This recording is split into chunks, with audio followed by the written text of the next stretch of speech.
Pagputang na talagang pangit. Sige, tuloy mo na yan. Pare naman, nakakaya kay Ma'am ST. Yan pa naman nung high school talagang crush na crush. Hindi, okay lang yun. Graduate na tayo. Boy, kaibigan, Aling Junisha, sumakabilang buhay na. Putang na mo, pinatay mo si Aling Junisha. Ganun talaga. Eto, kilala niyo po ba si politician no to, dating Pangulong Joseph Estrada? Kababayan, walang kapag-alam, walang kaibigan, huwag daw ang subukan. Oo, meron akong kasabihan, walang tutulong sa Pilipino, kundi kasino Pilipino. Mabuhay po tayo lahat. At hindi lang yan, ito pa, may sinabi pa si Erap may nagparating sa kanya ng message. Erap,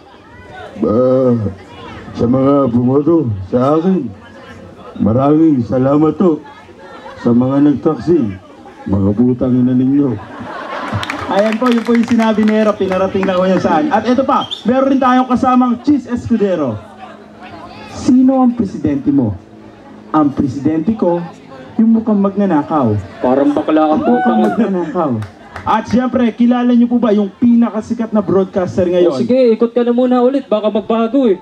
Utang ina, pangit pa din. Ulitin mo na. Pare, lagi kang pangit. Ano tingin mo sarili mo? Mukha kang impacto eh. Gas, Abel Gas! Sino at ano?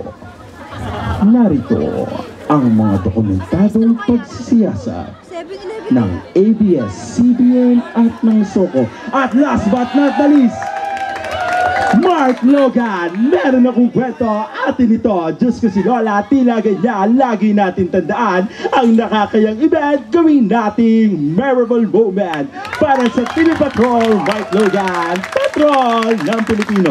At hindi lang yan mga kaibigan, hindi lang po naman ako may talent. Siyempre, yung kasama ko rin, si Manny Nilip. Manny Nilip po yan, ano po? Tarantado. Eh yun naman talaga ang pangalan mo Manny, apelido mo Nilip, kaya kinalabas ang Manny Nilip. Totoo lang ko, napakaswerte nyo ngayong araw na ito. Kasi ngayong araw nyo lang ho siya nakitang walang kuliti. Dati yung punong-puno ng kuliti talaga yung kanyang Gago mga ko eh, mata. baka patayin ko nanay mo O eh. sige, ladies and gentlemen, Manny Nilip, mag-iiba-iba ng boses sa Bali mga kaibigan, kung hindi nyo po natatanong, ang talent ko naman po, yung manggaya ng iba't ibang singer, artist, mga boses po nila. Kilala daw ako, patay ako natin, hindi na ako makakalabas ng bahay. Sabi ka rin nakakilala. Alam nyo po yung, siguro yung iba sa atin, mga ano na no, matatanda na yung iba.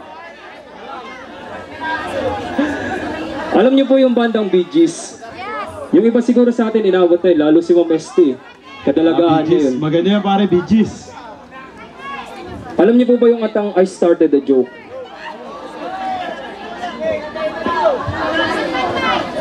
Ano, started, ano yun?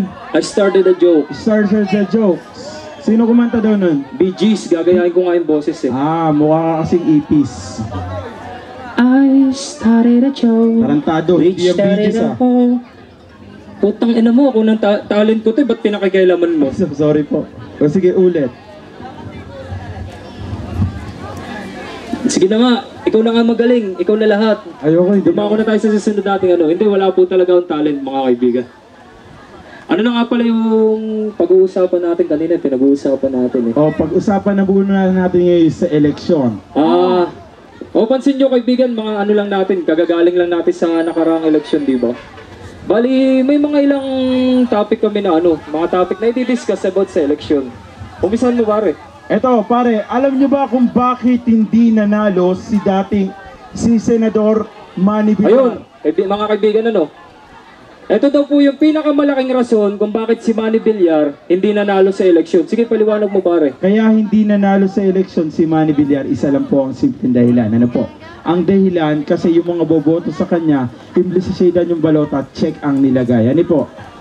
Kaya hindi siya nanalo. Tama!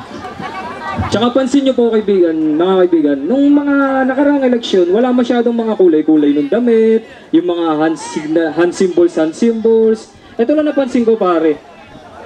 Yung mga politiko ngayon, gumagamit sila ng mga hand symbols katulad ni Gibo Teodoro. Pare, paano yung kay Gibo? Gibo Teodoro, galing at talino.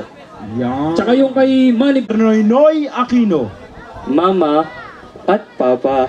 Tarantado. Lagi kasi mga magulang niya yung ginagamit eh. Ano tuloy yung mga i-discuss mo ba tungkol sa politiko? Ito pa, isa pa kay Noynoy Aquino. Mga kaibigan, makinig ko kayo. Noynoy Aquino. Mga kababayan, nangako sa Diyos at sa bayan, hindi ako magnanakaw ng maliit, malaki. Yan! O sige, pare, eto, pakita na natin talaga yung kakaiba nating talento. Ano? Ano ba yung mga Ikaw lang naman kakaiba dito. Lahat dito normal. Taranta. Eto, Sige gusto, pare, ano ba yun? gusto niyo po ba makakita ng song interpretation yung ginawa kanina ng mga sumayaw? Yung gaganto-ganto tapos... Suhay, oh, beach, sa